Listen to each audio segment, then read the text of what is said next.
मेरे पिता का नाम शंभूराम। मैं इस वक्त अपने देश की सेवा कर रहा हूँ। मेरा पिता श्री शंभूराम, वो हमेशा शराब के नशे में रहते हैं और शराब पीते हैं और प्रताड़ित मेरी माँ के साथ करते रहते थे और किसी गैर लेडीज़ के साथ उनका संबंध था। मोहल्ले से मात्र 500 मीटर की दूरी पे। मुझे जब पता लगा कि ऐसा ऐसा कंडीशन है और मेरी माँ डिप्रेशन में हो गई, जिस कारण से मेरी माँ फांसी के फंदे पे लटक गई थी, जिसे गेट तोड़कर वहाँ के मोहल्ले के लोग बचाए मेरी माँ को, और मुझे उसी वक्त इन्फॉर्मेशन किया और मैंने उसी वक्त अपने कंपनी कमांडर साहब को मैंने बताया और अपने कमांडिंग ऑफिसर साहब को कि मेरी समस्या इस प्रकार है साहब। उसी वक्त मुझे इमिडिएटली छुट्टी भेज दिया गया। छुट्टी जाने से पहले मैंने लखीसराय कबैया थाना एसएचओ राजीव कुमार साहब सर से बात किया, लेकिन उन्होंने कोई मुझे संतुष्ट नहीं किया, एक्शन लेके कोई एक्शन भी नहीं किया। बोला कि आप एक आवेदन बोलिए देने के लिए। उस वक्त मेरी माँ फांसी के फंदे पे लटकी हुई थी, मेंटली डिस्टर्ब हो गई थी, भाग रही थी, और उस वक्त वो उनको एप्लीकेशन की ज़रूरत था। उस वक्त कार्रवाई करने की जगह एप्लीकेशन चाहिए था। मैंने बोला सर आप पहले जाके कार्रवाई करिए, शंभूराम को अरेस्ट कीजिए, डिटेन कीजिए, लेकिन उन्होंने डिटेन नहीं किया। मैंने लखीसराय एसपी साहब को भी मैंने व्हाट्सअप मैसेज किया, कॉल भी किया, कॉल तो हमारे रिसीव नहीं किए हैं। व्हाट्सअप मैसेज पे मैंने मैसेज किया और उस लेडीज़ का नाम बताया मैंने, रेणु देवी थी, और उसका हस्बैंड कुशव पंडित, जो परशुराम पासवान के घर पे शरण ले रखे थे। जब उन्होंने सुना कि उनका बेटा छुट्टी लेके आ रहा है, तो उन्होंने घर छोड़ के, वहाँ रेंट छोड़ के, जहाँ पे शरण ले रखा था परशुराम पासवान के यहाँ, वहाँ से भाग गई। और मेरे पिता 2 दिन भागे रहे और वो भी छिपा हुआ रहा। एक अरुण मिस्त्री है वहाँ पे, उनके यहाँ। लेकिन मैं फ़िलहाल, मुझे अपनी मम्मी की फिक्र थी। मैंने अपनी माँ को जमुई सरकारी अस्पताल से रिसीव किया और वहाँ से मैंने अपनी माँ को लखीसराय लाया। लखीसराय से ला के पटना अच्छे डॉक्टर जो साइकेट्रिस्ट के हैं वहाँ पे दिखाया, जिनकी डॉक्यूमेंट मेरे पास हैं। और फिर मैंने वहाँ से बेहतर इलाज के लिए दिल्ली बेस हॉस्पिटल चला गया और वहाँ पे मैंने अपनी माँ को ट्रीटमेंट कराना कंटिन्यू किया। वहाँ से ट्रीटमेंट के दौरान मेरी छुट्टी ख़त्म होने वाली थी। फिर मैंने अपने यूनिट में अपनी माँ को साथ में लेके गया, सीओ साहब को बता के, और साथ में लाया। फिर यहाँ पे मैंने बताया कि साहब मेरी ये समस्या थी और मदर को मैं यहाँ पे रख रहा हूँ साहब। तो मुझे गेस्ट रूम दिया गया, जो फैमिली क्वार्टर होते हैं, गेस्ट रूम के तौर पे भी रहते हैं और फैमिली क्वार्टर भी हैं। यहाँ पे मैंने रखा। यहाँ से फिर मैंने एमआरआई टेस्ट के लिए दिल्ली बेस हॉस्पिटल दोबारा गया, 1 महीने ट्रीटमेंट चलने के बाद। वहाँ पे मैंने फिर मम्मी का ट्रीटमेंट कंटिन्यू रखा और एमआरआई टेस्ट भी किया।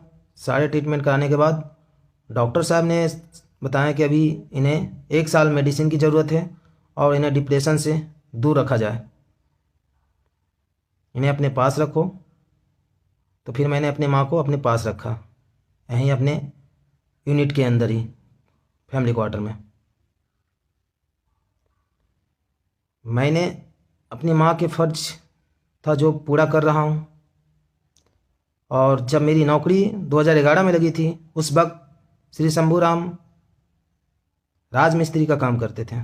मैंने बोला कि राजमिस्त्री का काम आप छोड़ दीजिए, मुझे जॉब लग गई, आप अच्छे से रहिए और बस खाना खाइए और अपना सेहत पे ध्यान दीजिए। तो उन्होंने काम तो छोड़ दिया, लेकिन गलत कामों में धीरे धीरे इन्वॉल्व होते होते इतने इन्वॉल्व हो चुके हैं कि आज जो मेरे दादाजी का पैतृक संपत्ति है श्री महावीर राम का, जिसकी बंटवारा हो चुकी है चारों भाई में, और सभी ने अपने अपने ज़मीन पे घर बना लिए हैं, कुछ बेच दिए हैं, कुछ अपना रखे हुए हैं। तो उसमें मेरा भी एक खाली ज़मीन पड़ा हुआ था, जिस ज़मीन को मेरे पिता मेरे गैर मौजूदगी में ना हमसे पूछा, ना मेरी माँ से पूछा, ना हमारा कोई सिग्नेचर है, ना मेरी माँ का सिग्नेचर है, और उस ज़मीन को उन्होंने बेच दिया। मान लीजिए बेच ही दिया, बताया जा रहा है कि एग्रीमेंट कर दिया गया। जो 1856 में मेरा मकान बना हुआ है, जिसमें हम रह रहे हैं शुरुआत से, और जो खाली ज़मीन है वो भी 1856 में ही है, और बहुत सारे मोहल्ले वहाँ पे बस गए हैं, सभी लोग रह रहे हैं 1856 में ही। फिर मैंने लखीसराय एसपी साहब को बताया कि साहब मेरी समस्या इस प्रकार है। उन्होंने मेरी समस्या को सुना, बोला ठीक है, कौन से थाने में आते हो? मैंने बोला कवैया थाना। बोला ठीक है, मैं कवैया थाना को बताता हूँ। मैंने साहब से, लखीसराय एसपी साहब से कॉल करने से पहले लखीसराय कवैया थाना प्रभारी वैभव सर को कॉल किया, और उनसे भी मैंने बताया कि सर मेरी ये समस्या है। तो उन्होंने बोला कि एक एप्लीकेशन आप दे दीजिए। तो फ़िलहाल तो मैं अभी यूनिट में हूँ। मैंने बोला कि ठीक है सर, मैं भेज दूँगा, लेकिन फ़िलहाल अभी एक्शन आप कीजिए, आप स्टे कर दीजिए उस ज़मीन को। लेकिन कोई मेरा बात नहीं सुना। जिस वक्त मेरी माँ फांसी के फंदे पे लटकी थी, उस वक्त भी लखीसराय पुलिस मेरा कोई मदद नहीं किया। उस वक्त थाना प्रभारी राजीव कुमार थे, जिसे मैंने कॉल पे बताया था। उनके भी कॉल रिकॉर्डिंग है, जिनसे भी मैंने बात किया सभी के कॉल रिकॉर्डिंग है, लेकिन कोई सुनने को तैयार नहीं। फिर भी मैंने अपने तरीके से सोचा चलो जॉब है, इतना आवेश में नहीं आना चाहिए, हैंडल करते गया। जो रेणु देवी है वो मेरे पिता से कंटिन्यू बात करती थी कॉल पे, सुखो पंडित की वाइफ, और उसे शरण दे रखा था परशुराम पासवान अपने घर में।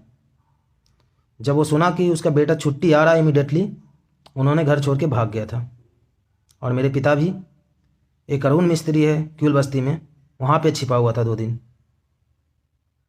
इससे पहले वो प्रताड़ना और शराब का केस में मेरे पिता काफ़ी सेवन करते थे, जिसे मैंने अपने माँ के द्वारा लिखित आवेदन कवैया थाना को दिलवाया था, और फिर पुलिस उसी वक्त घर से डिटेन किया मेरे पिता को। मेरा ये कहना है कि मैं बार बार अपने यूनिट का सिर दर्द नहीं बनना चाहता हूँ। बार बार मैं अपने कंपनी कमांडर, हमारे सीओ साहब, जो हमारा एक घर बिहार लखीसराय में है, दूसरा घर हमारी यूनिट है, यहाँ भी हमारे भाई हैं, सभी पिता के समान हैं, सब कुछ है हमारा यहाँ पे। मुझे अपने यूनिट पे शान है, क्योंकि यहाँ मुझे पेट भी दर्द होगा या खांसी भी होगा, जुकाम भी होगा, तो हमारे यूनिट के सभी जवान, हमारे कमांडिंग ऑफिसर साहब क्विक एक्शन करते हैं। ये हमारा फौज का कॉरपोरेशन है। उसी वक्त चाहे मुझे खून की भी ज़रूरत पड़ेगी तो मुझे सोचना नहीं पड़ेगा, ना मेरी माँ को सोचना पड़ेगा, जो इस वक्त मेरे साथ है यहाँ पे। हमारे जवान भाई ही एक दूसरे की मदद करते हैं, जितना कि सिविल में अपना सगे भाई भी नहीं कर पाते हैं। तो मैं नहीं चाहता हूँ कि मेरी वजह से बार बार मेरी यूनिट में जो रूटीन वर्क चल रहा है वो बाधित हो, हमारे सीईओ साहब बाधित हो काम करने में, क्योंकि ये देश का काम है। तो देश के कामों में हमेशा सीईओ साहब को बाधित करना मेरे तरीके से तो ये सही नहीं लगता है। जब हमारे स्टेट और डिस्ट्रिक्ट में पुलिस अवेलेबल है लॉ एंड ऑर्डर मेंटेन रखने के लिए, शांति कायम रखने के लिए, सुनने के लिए, तो उनका भी फ़र्ज़ बनता है कि हम एक जवान का समस्या सुने। ये नहीं कि वो जवान बार बार छुट्टी लेके आए, बार बार कोर्ट कचहरी दौड़े। जो सही है उस चीज़ों को ऊपर जांच किया जाए, जांच करके अगर रोकने का है तो रोक दिया जाना चाहिए, लेकिन पुलिस अपना काम सही करती नहीं है। तो मैं इन चीज़ों से असंतुष्ट हूँ। और काफ़ी परेशान हूँ। और मेरी माँ सबसे ज़्यादा परेशान है इस वक्त, काफ़ी टेंशन जो इस वक्त मेरे साथ है। और मैं अपने माँ की सर पे कसम खा के वादा करता हूँ कि जो भी मेरी माँ को डिप्रेशन में किया है और परेशान करने की कोशिश कर रहा है, मैं उन लोगों को हर हाल में गोली मार दूंगा। और इसका जिम्मेदार बिहार पुलिस और लखीसराय प्रशासन होगा। ये कोई धमकी नहीं या आवेश में नहीं बोल रहा हूँ। मैंने अपने माँ के सर पे हाथ रख के मैंने वादा किया है, अगर बिहार पुलिस या लखीसराय पुलिस मुझे सोल्जर के रूप में देखना चाहते हैं या बागी के रूप में, वो उनके ऊपर है। और जो मैं करने जाऊंगा उसमें मुझे 1% अफसोस नहीं होगा कि मैं क्या करने जा रहा हूं। अगर मैं इम्पोर्टेंट हूं या वो लड़का इम्पोर्टेंट है जो मेरी ज़मीन पे कब्जा करने के लिए गया है, जल्द से जल्द उसे रोकने की कोशिश किया जाए और करना चाहिए। अगर नहीं करेंगे तो इसका अंजाम जो होगा वो तो पूरी पब्लिक जानेगी बिहार की। पहले तो बिहार आता है, उसके बाद इंडिया आता है, तो बिहार और इंडिया दोनों जानेगी। और फिर कभी कोई कल्पना नहीं करेगा कि ऐसा क्यों करना चाहिए या नहीं करना चाहिए।